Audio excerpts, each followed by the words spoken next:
থামছে না ভারতের পুশিন চেষ্টা। 4 জেলার সীমান্তে শূন্যরেখায় প্রায় 100 মানুষ। বিএসএফ এর ছেলে পাঠানোর তৎপরতা রুখতে কঠোর অবস্থানে বিজিবি, সতর্ক গ্রামবাসীও। প্রতিরক্ষা সহ বাণিজ্য সম্প্রসারণে একমত বাংলাদেশ তুরস্ক। 2 পররাষ্ট্রমন্ত্রীর বৈঠকে সাংস্কৃতিক সমঝোতা সই। রোহিঙ্গা সংকট সমাধানে ঢাকার পাশে থাকবে আঙ্কারা। দেশে গণতন্ত্র বিরোধী শক্তির উত্থান দেখছেন বিএনপি মহাসচিব। রুখে দিতে সব দলের ঐক্যের ডাক। জনগণ সতর্ক না হলে সংকটের আশঙ্কা। 2.5 মাস ব্যবধানে পদ্মায় ফের বাসডুবি। যাত্রী নামানোয় এবার প্রাণে রক্ষা। চালক হেলপারকে উদ্ধার। 2 ঘন্টায় টেনে তোলা হলো বাস। 2 জেলায় সড়ক দুর্ঘটনায় নিহত 7। বিশ্বকাপ উন্মাদনায় ভাসছে দেশ। পুরান ঢাকায় আর্জেন্টিনা ব্রাজিল সমর্থকদের বর্ণাঢ্য র্যালি। সব খেলা সরাসরি সম্প্রচার করবে সময় টেলিভিশন।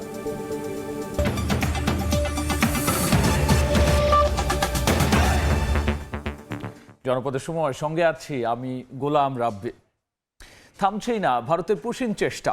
পঞ্চগড়, নওগাঁ, চাঁপাইনবাবগঞ্জ আর লালমনিরহাটের সীমান্ত দিয়ে নারী শিশু সহ প্রায় 100 মানুষকে ঠেলে পাঠানোর চেষ্টা করে বিএসএফ। পরে বিজিবির বাধায় শূন্যরেখায় অবস্থান নেয় তারা। অনুপ্রবেশ ঠেকাতে সতর্ক রয়েছে গ্রামবাসীও। সীমান্তে আবারও পুশিনের চরম উত্তেজনা আর উৎকণ্ঠা। কয়েকদিন ধরে বিভিন্ন সীমান্ত দিয়ে বাংলাদেশের অভ্যন্তরের বিভিন্ন বয়সী মানুষকে ঠেলে দেওয়ার চেষ্টা করছে ভারতীয় সীমান্তরক্ষী বাহিনী বিএসএফ। নওগাঁর সাপাহারের কুলমুডাঙ্গা 238 নম্বর পিলার সংলগ্ন সীমান্ত চৌকি দিয়ে গেল রাতে 20 জনকে পুশিনের চেষ্টা করে বিএসএফ। বিজিবির কঠোর অবস্থানের কারণে সীমান্তের শূন্যরেখায় আটকে যায় তারা। রাত থেকেই নোম্যান্স ল্যান্ডে আছেন ঠেলে পাঠানোরা। তারা বাংলাদেশি নন বলে জানায় বিজিবি। বিএসএফরা বাংলাদেশের মধ্যে তাদের তার কাটার পার করে দেয়। সুইচ গেট থেকে আমাদের বিজিবি ধরে নিয়ে আসে এবং পাবলিক সাথে গেলে ওদের এখানে জিরো লাইনে লিয়ে রাখছে। এখন পঞ্চগড়ের বড়বাড়ি সীমান্ত দিয়ে শুক্রবার ভোরে ভারতের টিয়াপাড়া ক্যাম্প থেকে 10 নারী পুরুষকে বাংলাদেশে ঠেলে দেওয়ার চেষ্টা করে বিএসএফ। এ সময় বিজিবির টহল দল বাধা দিলে বিএসএফ সদস্যরা ওই ব্যক্তিদের নিয়ে ভারতের অভ্যন্তরে সরে যায়। পরে সীমান্তের শূন্যরেখায় অবস্থান নেয় বলে জানিয়েছে বিজিবি। বাংলাদেশের অভ্যন্তরের দিকে ঠেলে দেওয়ার জন্য তারা বহুত প্রকার চেষ্টা চালাচ্ছে। বাংলাদেশের বিজিবি জিরো লাইনে দাঁড়িয়ে তাদেরকে ঠেকানোর চেষ্টা করতেছে এবং এখন পর্যন্ত তারা জিরো লাইনেই ইন্ডিয়ার অভ্যন্তরে অবস্থান করতেছে। লালমনিরহাটের 3টি সীমান্ত দিয়ে নারী শিশু সহ অন্তত 33 জনকে পুশিনের চেষ্টা করে বিএসএফ। তবে বিজিবির কঠোর অবস্থানে সীমান্তের শূন্যরেখায় অবস্থান করতে বাধ্য হয় তারা। চাঁপাইনবাবগঞ্জের গোমস্তাপুরের বাঙ্গাবাড়ি সীমান্তের শূন্যরেখায় 2 দিন ধরে অবস্থান করছে 6 শিশুসহ 28 জন। বৃহস্পতিবার ভোরে তাদের বাংলাদেশে পুশিনের চেষ্টা করে ভারতের আশরাফপুর ক্যাম্পের সদস্যরা। 2 দফা পতাকা বৈঠকের পরও বিএসএফ তাদের সরিয়ে নেননি বলে জানিয়েছে বিজিবি। বিএসএফ এর পক্ষ থেকে জানানো হয়েছে তারা ঊর্ধ্বতন কর্তৃপক্ষের সাথে কথা বলে আমাদেরকে পরবর্তী বিষয়টা জানাবে। তো এখন পর্যন্ত যাদেরকে ভিতরে পুশিনের চেষ্টা করা হয়েছিল তারা আমাদের সীমানার ওপারে ভারতের অভ্যন্তরে অবস্থান করছে, এখান থেকে প্রায় 50 গজ ভিতরে। ঝিনাইদহের মহেশপুর সীমান্তে এখন পর্যন্ত 10টি পুশিনের চেষ্টা প্রতিহত করেছে বিজিবি। দিনাজপুরের হিলি সীমান্ত দিয়ে অনুপ্রবেশ ঠেকাতে নজরদারি জোরদার করা হয়েছে। সীমান্ত জুড়ে বাড়ানো হয়েছে অতিরিক্ত টহল তল্লাশি। বিজিবিরা অনুপ্রবেশ ঠেকানোর জন্য সর্বাত্মক করা টহল জোরদার করেছে। পার্শ্ববর্তী দেশ থেকে বিতাড়িত কোনো ব্যক্তিবর্গ আমাদের দেশে অবৈধভাবে প্রবেশ করতে না পারে সেই বিষয়ে আমরা যথেষ্ট তৎপর রয়েছি। এদিকে পুশিন ঠেকাতে সীমান্ত এলাকায় নিজেদের টহল জোরদার করেছে কোস্টগার্ড। তাজিনা তাসনিম, সময় সংবাদ। তুরস্কের সঙ্গে মুক্ত বাণিজ্য চুক্তি করতে চায় বাংলাদেশ। ঢাকা সফররত দেশটির পররাষ্ট্রমন্ত্রী হাকান ফিদানের সঙ্গে দ্বিপাক্ষিক বৈঠকের পর একথা জানিয়েছেন ডক্টর খলিলুর রহমান। তার ভাষ্য, বাংলাদেশ তার সীমানার বাইরে প্রভুত্ব নয়, বন্ধুত্ব এবং অংশীদারিত্ব খোঁজে। 2 পররাষ্ট্রমন্ত্রীর বৈঠকে সই হয়েছে সংস্কৃতি সংক্রান্ত একটি সমঝোতা স্মারক। হাকান ফিদান বলেন, রোহিঙ্গা সংকট মোকাবেলায় ঢাকার পাশে থাকবে আঙ্কারা। বাণিজ্যিক সহযোগিতা $2 বিলিয়ন উন্নীত করারও প্রত্যাশা তার। নতুন সরকার ক্ষমতা গ্রহণের পর প্রথমবারের মতো দীর্ঘদিনের বন্ধুরাষ্ট্র তুরস্কের সঙ্গে উচ্চ পর্যায়ের প্রতিনিধির প্রথম সফর। সকালে রাজধানীর একটি হোটেলে দ্বিপাক্ষিক বৈঠক করেন পররাষ্ট্রমন্ত্রী খলিলুর রহমান এবং তুরস্কের পররাষ্ট্রমন্ত্রী হাকান ফিদান। আলোচনায় বৈশ্বিক স্থিতিশীলতা, নিরাপত্তা, আঞ্চলিক সহযোগিতার প্রসঙ্গ যেমন উঠে এসেছে, তেমনি এসেছে প্রতিরক্ষা, অ্যাভিয়েশন, তথ্য প্রযুক্তি সহ দ্বিপক্ষীয় বাণিজ্য সম্প্রসারণের নানা দিক। পরে যৌথ সংবাদ সম্মেলনে আসেন দুই মন্ত্রী। 12 ফেব্রুয়ারির নির্বাচনের মাধ্যমে বাংলাদেশের নতুন রাজনৈতিক অধ্যায়ে প্রবেশকে স্বাগত জানান হাকান ফিদান। জাতিসংঘের সাধারণ পরিষদ অধিবেশনে সভাপতি নির্বাচিত হওয়ার বিষয়টিকে তিনি বাংলাদেশের কূটনৈতিক সক্ষমতা হিসেবে উল্লেখ করেন। আশ্বাস দেন রোহিঙ্গা সংকট সমাধানে ঢাকার পাশেই থাকবে Ankara. Bu duygu ve düşüncelerle değerli kardeşim Sayın Rahman'a nazik daveti ve heyetime gösterilen içten misafirperverlik için bir kez daha teşekkürlerimi sunuyorum. Hepinizi saygıyla, sevgiyle selamlıyorum. সীমানার বাইরে বাংলাদেশ প্রভুত্ব নয়, বন্ধুত্ব ও অংশীদারিত্ব খোঁজে মন্তব্য করে পররাষ্ট্রমন্ত্রী বলেন, বর্তমান রাজনৈতিক বাস্তবতায় তুরস্কের সঙ্গে আরও নিবিড় সম্পর্ক গড়তে চায় Bangladesh. Beyond our borders, we're friends and partners, not masters. We are here ready, extending our hands, and I know you are ready too. So there is no reason why we should not have very rapid actions to take our relationship to a very different heights in the future. দেশটির বিনিয়োগ সম্ভাবনা তুলে ধরে পররাষ্ট্রমন্ত্রী বলছেন, তুরস্কের জন্য আলাদা অর্থনৈতিক অঞ্চল প্রতিষ্ঠা এবং মুক্ত বাণিজ্য চুক্তি করতে আগ্রহী বর্তমান সরকার। My Prime Minister, Mr. Tariq Rahman, we also shed light on the possibility to sign a free trade agreement with Turkey. We also discussed the possibility of, in the interim, having a preferential trade agreement, Turkish investors to invest in different private economic zones and special economic zones in Bangladesh. We offered our support towards Turkey to establish a dedicated special economic zone in Bangladesh. রাষ্ট্রীয় সফরের অংশ হিসেবে রোহিঙ্গা শরণার্থী শিবির পরিদর্শন করেন তুরস্কের পররাষ্ট্রমন্ত্রী। শনিবার প্রধানমন্ত্রী তারেক রহমানের সঙ্গে সৌজন্য সাক্ষাৎ শেষে ঢাকা ছাড়ার কথা রয়েছে হাকান ফিদানের। শাতিলা শারমিন, সময় সংবাদ, ঢাকা। দেশে গণতন্ত্র জন অধিকারে অবিশ্বাসী একটি অশুভ শক্তির উত্থান ঘটেছে বলে মন্তব্য করেছেন বিএনপির মহাসচিব মির্জা ফখরুল ইসলাম আলমগীর। বলেন, এসব অপশক্তিকে রুখে দিতে গণতান্ত্রিক দলগুলোকে ঐক্যবদ্ধ থাকতে হবে। জাতীয় প্রেস ক্লাবে এক স্মরণ সভায় এই কথা বলেছেন তিনি। প্রয়াত রাজনৈতিক ব্যক্তিত্ব ও সাংবাদিক মাহবুবুল হক এবং সাবেক হুইপ মাহবুবুল আলম তারার মৃত্যুবার্ষিকী উপলক্ষে শুক্রবার জাতীয় প্রেস ক্লাবে এক আলোচনা সভার আয়োজন করা হয়। স্মৃতিচারণ করা হয় তাদের রাজনৈতিক জীবন ও কর্ম নিয়ে। আলোচনায় বিএনপির ভাইস চেয়ারম্যান শামসুজ্জামান দুদু বলেন, নানামুখী ষড়যন্ত্রের কবলে পড়েছে পুরো দেশ। সংকট সমাধানে সবাইকে ঐক্যবদ্ধ হওয়ার আহ্বান জানান তিনি। আমাদের শত্রু চতুর্দিকে, সেই শত্রুর মধ্যে দিয়ে জনগণ আমাদের সঙ্গে আছে। অনেক কাজ করতে হবে এই সরকারকে। আমরা যদি পাশে না দাঁড়াই, হাতকে শক্তিশালী না করি, আর ষড়যন্ত্র সম্বন্ধে জনগণকে সতর্কতার মধ্যে না নিতে পারি, তাহলে পরে বিপদও ঘটে যেতে পারে।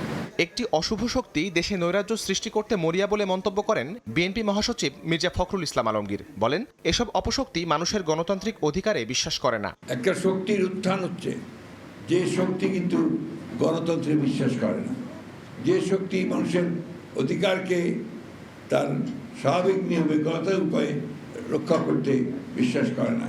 সুতরাং এই শক্তি যেন মাথা তুলে উঠে দাঁড়াতে না পারে, তার জন্য সকল গণতান্ত্রিক শক্তি এক হওয়া উচিত বলে আমি মনে করি। যে কোনো মূল্যে বর্তমান সরকারকে টিকিয়ে রাখতে এবং গণতন্ত্র রক্ষায় চক্রান্তকারীদের চিহ্নিত করে সরকারকে দৃঢ়ভাবে এগিয়ে যাওয়ার তাগিদ দেন বিএনপি নেতারা। শাহরিয়ার শৌমিক, সময় সংবাদ, ঢাকা। 2.5 মাসের ব্যবধানে ফের পদ্মায় ডুবল যাত্রীবাহী বাস। রাজবাড়ির দৌলতদিয়ার ফেরি থেকে পদ্মা নদীতে পড়ে যায় যাত্রীবাহী বাসটি। এবার আগে নেমে যাওয়ায় বড় দুর্ঘটনা থেকে রক্ষা পেয়েছেন যাত্রীরা। চালক, হেলপার এবং ডুবে যাওয়া বাস উদ্ধার করেছে ফায়ার সার্ভিস। পুরনো ফেরি ও চালকদের বেপরোয়া আচরণের কারণেই বারবার দুর্ঘটনা ঘটছে বলে অভিযোগ স্থানীয়দের। 25 মার্চ থেকে 5 জুন, সময়ের দূরত্ব প্রায় 2.5 মাস, কিন্তু জায়গাটা একই, দুর্ঘটনাও একই ধরনের। আগেরবার 26 জনের প্রাণ ঝরলেও ফেরিতে ওঠার আগে বাস থেকে যাত্রী নামানোর নিয়ম মানার কারণে এবার বেঁচে গেল অনেকগুলো প্রাণ। কুষ্টিয়া থেকে ঢাকায় যাচ্ছিল এসবি পরিবহনের যাত্রীবাহী বাস। শুক্রবার সকাল 9:30টার দিকে রাজবাড়ীর গোয়ালন্দু উপজেলার দৌলতদিয়ায় ফেরি থেকে বাসটি নদীতে পড়ে যায়। তবে ফেরিতে ওঠার আগেই সব যাত্রীকে নামিয়ে দেয়ায় প্রাণে বেঁচে যান সবাই। বাসটি ডুবে যাওয়ার পরপরই চালক ও তার সহকারীকে উদ্ধার করে ফায়ার সার্ভিস। পুলিশ বাহিনী আমাদেরকে ফেরিঘাট থেকে সবাইকে বাস থেকে নামতে বলে, তো আমরা সবাই নেমে যাই। নেমে যাওয়ার পরে বাসটা হচ্ছে আপনার ফেরিতে যখন উঠতে গেছে এত স্পিডের সঙ্গে আসছে, ওটা মানে একদম ফেরির উপর উঠে ভেঙে নিচে চলে গেছে। আজকে যে মানুষ যাত্রী যে কোনো হতাহত হয়নি, এটার জন্য সম্পূর্ণ আজকে পুলিশের অবদান। দেশবাসী যারা এই রাস্তা দিয়ে যাতায়াত করে তাদের সবাইকে আহ্বান করব যে আপনারা অবশ্যই বাস থেকে আপনারা নিজ উদ্যোগেই নামবেন, তাহলে এই ধরনের দুর্ঘটনা থেকে হয়তো বাঁচা সম্ভব হবে। স্থানীয়দের অভিযোগ, পুরানো ফেরি ও বাস চালকদের বেপরোয়া আচরণের কারণে বারবার ঘটছে এমন দুর্ঘটনা। এরা গাড়ির রেস্ট দেয় না, নিজেরাও রেস্ট নেয় না, এর ভুলের কারণে এই অ্যাক্সিডেন্টটা বেশি হয়। এই নৌরুটে যে ফেরিগুলো চলে এগুলো পুরাতন আমলের, এগুলোই দুর্বল ফিটনেসবিহীন, যে কারণেই বারবার এই ধরনের দুর্ঘটনা ঘটতেছে। আর কত দুর্ঘটনা ঘটলে প্রশাসনের টনক নড়বে? দুর্ঘটনা তদন্তে 5 থেকে 7 সদস্যের কমিটি গঠন করেছে জেলা প্রশাসন। আগামী 5 দিনের মধ্যে প্রতিবেদন দিতে বলা হয়েছে। আমরা আপনাদের একটাই অনুরোধ করব, আমরা সবাই যাতে সচেতন হই, ফেরিতে ওঠার সময় বাস থেকে নেমে দাঁড়াই এবং লঞ্চে যাতে অতিরিক্ত যাত্রী না উঠে। এদিকে বিকেলে দুর্ঘটনাস্থল পরিদর্শন করেন নৌ পরিবহন প্রতিমন্ত্রী রাজীব আহসান। আমাদের ঘাটের কোনো ত্রুটি বা কোথাও কোনো বিচ্যুতি আছে কিনা বা কি কারণে ভবিষ্যতের জিনিসগুলোকে আরো কিভাবে একেবারে শূন্য পর্যায়ে নিয়ে আসা যায় সেই কাজটি। দুর্ঘটনার কারণ খতিয়ে দেখতে নৌ মন্ত্রণালয় থেকে আলাদা তদন্ত কমিটি গঠন করা হয়েছে।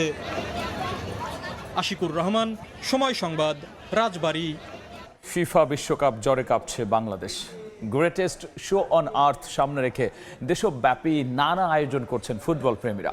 ঐতিহ্যবাহী পুরান ঢাকায় একসঙ্গে র্যালি করল আর্জেন্টিনা ও ব্রাজিলের সমর্থকরা। শুধু দুই লাতিন পরাশক্তিই নয়, ফ্রান্স, জার্মানি, স্পেন সহ অন্যান্য দলের ভক্তরাও সামিল হন বর্ণাঢ্য এই র্যালিতে। সবার অংশগ্রহণে গোটা এলাকা জুড়ে ছিল উৎসবের আমেজ।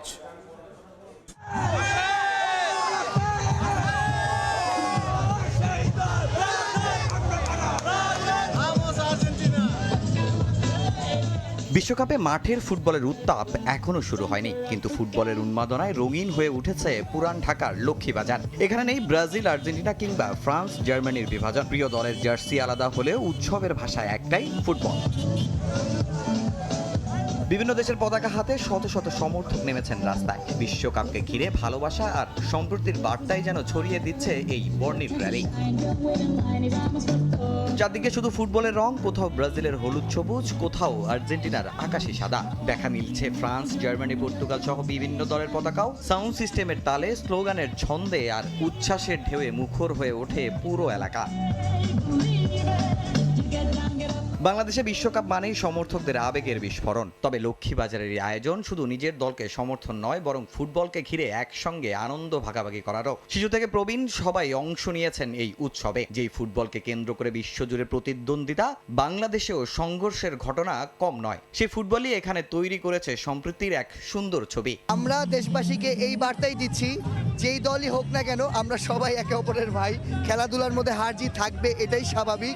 প্রতি জেনারেশন যেন ফুটবলের প্রতি একটা ইন্টারেস্ট ফিল করে। খেলার ভিতরে হার জিত আছে, বিশ্বকাপটা যদি আমরা হাতছাড়াও করি, যদি ব্রাজিলও নেয়, কোনো আফসোস নাই। তবে সম্প্রীতির বার্তা দিল ব্রাজিল, আর্জেন্টিনার সমর্থকরা যে যার দলকেই সেরা মানছেন, একে অপরকে দিচ্ছেন খোঁচা। এবারের আসরে বড় স্বপ্ন জার্মানি ভক্তদেরও। ফুটবলে ছোট দল বলতে কিচ্ছু নাই, তবে এইবার ফুটবলটা উন্মুক্ত, মানে জার্মান অবশ্যই চ্যাম্পিয়ন হবে। আমি মনে করি যে আমরা মাঠের পারফরমেন্সের উপর বেশি আমরা ফোকাস করছি, আশা করছি সেখানে ভালো পারফরমেন্সই আমরা ৫ম বিশ্বকাপটা এবার নিজেদের ঘরেই তুলে নেব। আর মাত্র গুটি কয়েকদিনের অপেক্ষা। আগামী 11 জুন থেকে বিশ্বকাপ ফুটবল ঝড়ে কাঁপবে পুরো বিশ্ব। শুরু হয়ে গেছে বিশ্বকাপ উন্মাদনা, বাংলাদেশি ভক্তদেরও পাগলামি শুরু হয়ে গেছে। লক্ষ্মীবাজারের এই দৃশ্যই প্রমাণ করে আমরা ফুটবলকে কতটা ভালোবাসি। এখন দেখার অপেক্ষা ব্রাজিল, আর্জেন্টিনা নাকি জার্মানি নাকি অন্য কেউ এবারের বিশ্বকাপটা কোন দল রাঙায়। আর্জেন্টিনা। তামিম হোসেন, সময় সংবাদ, ঢাকা। এদিকে বিশ্বকাপ উন্মাদনা ছড়িয়ে পড়েছে রাজধানীর বাইরেও। পার্বত্য জেলার রাঙামাটি, সীমান্ত এলাকা, হিলি সহ বিভিন্ন স্থানে আনন্দ মিছিল করেন ভক্তরা। নিজ নিজ সমর্থনের আর পছন্দের দলকে পাশাপাশি সৌহার্দ্যের বার্তা দেন তারা।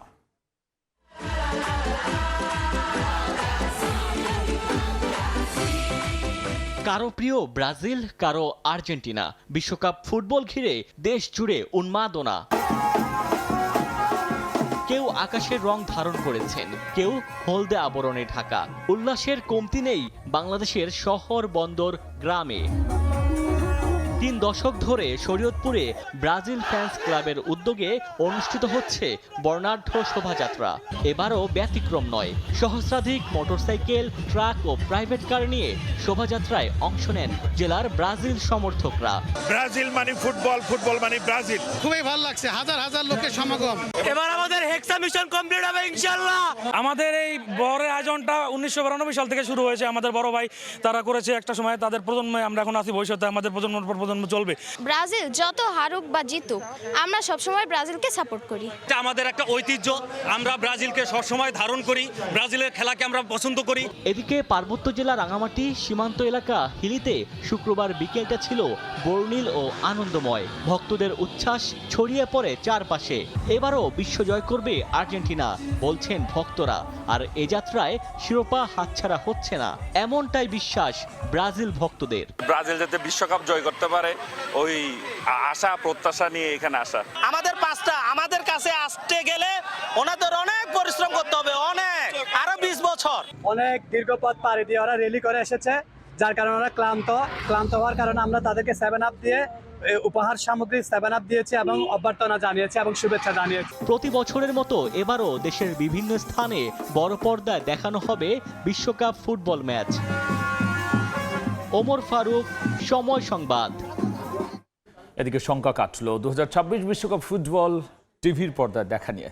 খেলা শুরুর 1 সপ্তাহ আগে সম্প্রচার সত্ত্ব পেয়েছে দেশের 3 টেলিভিশন চ্যানেল। এবার বিশ্বকাপের সবগুলো ম্যাচ দেখা যাবে সময় টেলিভিশনের পর্দায়। এমন খবরে উচ্ছ্বসিত দেশের ফুটবল প্রেমীরা।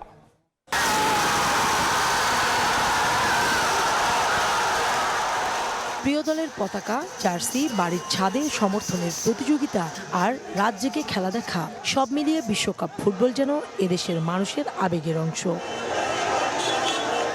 আগামী 11 জুন প্রথমবারের মতো 48টি দলের অংশগ্রহণে পর্দা উঠছে বিশ্বকাপের 23তম আসরের। বাংলাদেশের ফুটবল প্রেমীরা বিশ্বকাপের খেলা দেখতে পারবে কিনা তা নিয়ে শুরু হয়েছিল অনিশ্চয়তা। অবশেষে বিশ্বকাপ সম্প্রচার নিয়ে যে অনিশ্চয়তা ছিল তা কাটিয়ে টুর্নামেন্ট শুরুর কয়েকদিন আগে সময় টেলিভিশন সহ দেশের 3টি চ্যানেল বিশ্বকাপ সম্প্রচারের সত্ত্ব পেয়েছে। কিছু অনিশ্চয়তার মধ্যে থাকতে হয়েছে যে আমরা কি আদৌ খেলা দেখতে পারবো কিনা। যখন দেখছি যে সময় টিভি এরকম একটা বিষয়কে নিয়ে আগাচ্ছে, তো এটা আমাদের কাছে খুবই বড় একটা অ্যাডভান্টেজ। যেহেতু খেলাটা অনেক বছর পর হয়, তো এটা সবার একটা আবেগ থাকে। সবার ঘরে ঘরে তো সময় টিভি চলে, আমাদের বাচ্চারাও তো মনে করেন সময় টিভি দেখে সব সময়। ফুটবল প্রেমীরা বলছেন সময় টিভির পর্দায় দেশের প্রত্যন্ত অঞ্চলেও খেলা দেখা গেলে তা হবে সহজলভ্য। এই সম্প্রচার বাংলাদেশে ফুটবল উন্মাদনা আরো বাড়িয়ে তুলবে বলে আশা করছেন তারা। যদি খেলা সম্প্রচার হয়, মানুষজন আরো খুব সহজেই দেখতে পারবে। যেন আমরা অনলাইনেও এটা সরাসরি এবং সহজলভ্য হয় দেখার কারণে আমি এটাই আশা করি। শুধু তাই নয়, এতে করে দর্শকরা গুরুত্বপূর্ণ ম্যাচ, হাইলাইটস ও বিশ্লেষণধর্মী অনুষ্ঠান উপভোগ করতে পারবেন বলেও মত ফুটবল প্রেমী। সময় চ্যানেলটা বেশ অনেক বছর থেকে দেখছি, তারা অনেক ভালো ভালো নিউজগুলো করছে, ভালো ভালো প্রেজেন্টেশনগুলো তারা আনছে। তো এইবার যেহেতু বিশ্বকাপ নিয়ে আসছে, তো সেক্ষেত্রে আমরা বিশ্বকাপটা চাচ্ছি, তাহলে সময় টেলিভিশনের সাথেই থাকবো। যারা প্রত্যন্ত অঞ্চলে আছে তারা তো এই অপরচুনিটিগুলো পায় না, তো সেই ক্ষেত্রে যেহেতু সময় টিভি এটা নিয়ে আসছে, তো অবশ্যই তাদের জন্য অনেক ভালো আনন্দের একটা বিষয়, তারাও দেখতে পাবে, আমরাও আছি দেখব। টুর্নামেন্ট শুরুর আগেই একাধিক গণমাধ্যম বিশ্বকাপ ফুটবল সরাসরি সম্প্রচার করার বিষয়টি নিশ্চিত করায় কোটি কোটি বাংলাদেশি দর্শক এবারের বিশ্বকাপ উপভোগ করবে। কাউসার চৌধুরী কুমু, সময় সংবাদ, ঢাকা। টাঙ্গাইল 144 ধারা উপেক্ষা করে ফের সংঘর্ষে জড়ালো 2 দল গ্রামবাসী। এ সময় 3টে বাড়িতে অগ্নিসংযোগ এবং ব্যবসা প্রতিষ্ঠানে করা হয় ভাঙচুর। এই ঘটনার পর এখনও থমথমে এলাকা। পরিস্থিতি নিয়ন্ত্রণে অতিরিক্ত পুলিশ মোতায়েন করা হয়েছে। এর আগে বৃহস্পতিবার রাতে আধিপত্য নিয়ে সংঘর্ষে একজনের মৃত্যু হয়।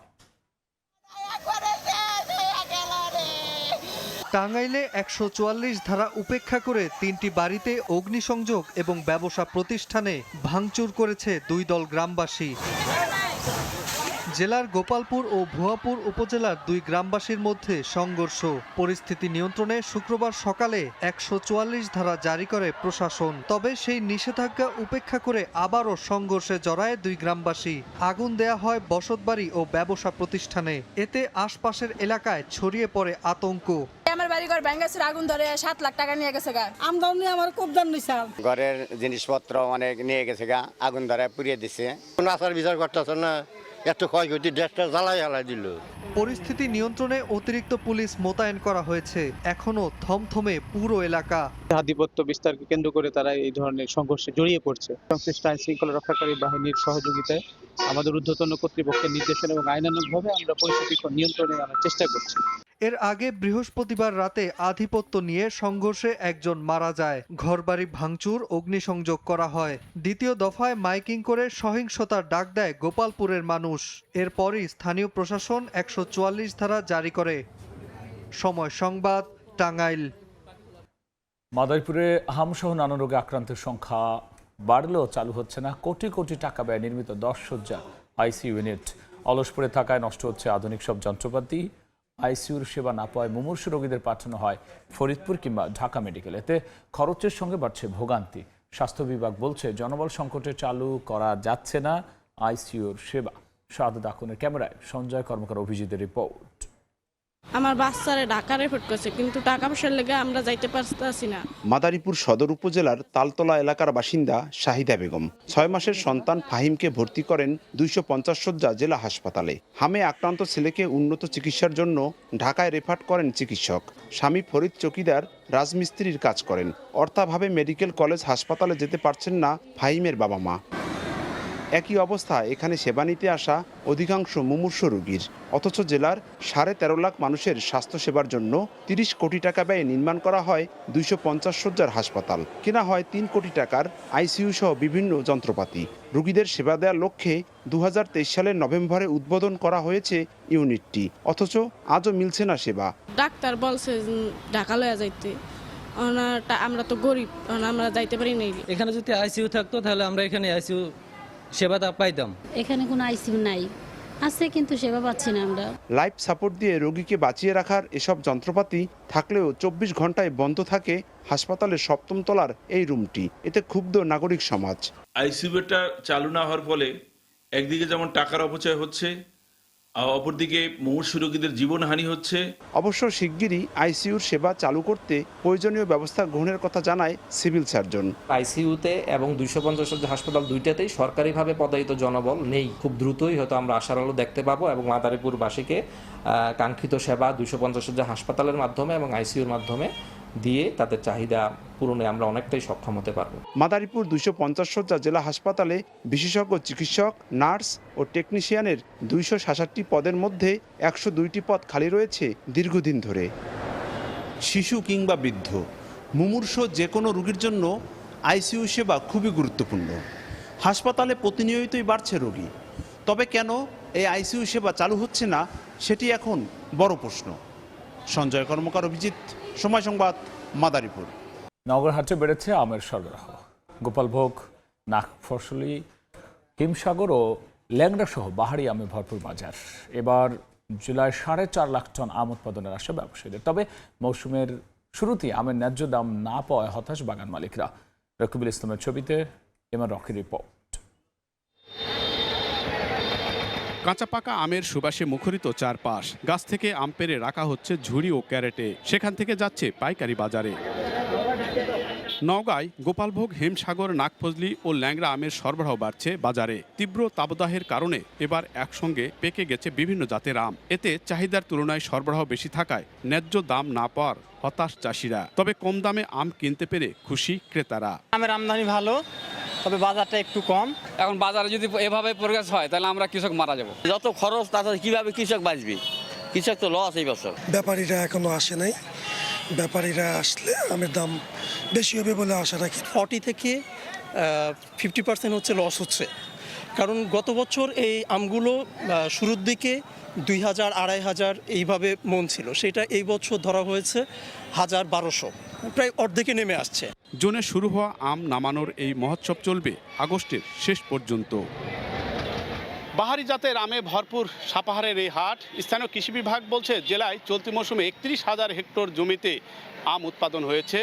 লক্ষ্যমাত্রা ধরা হয়েছে 4,50,000 মেট্রিক টন, আর বাজার ব্যবস্থাপনা ধরা হয়েছে প্রায় 3,000 কোটি টাকা। নওগাঁ সাপাহার আমের হাট থেকে এমআর রকি, সময় সংবাদ।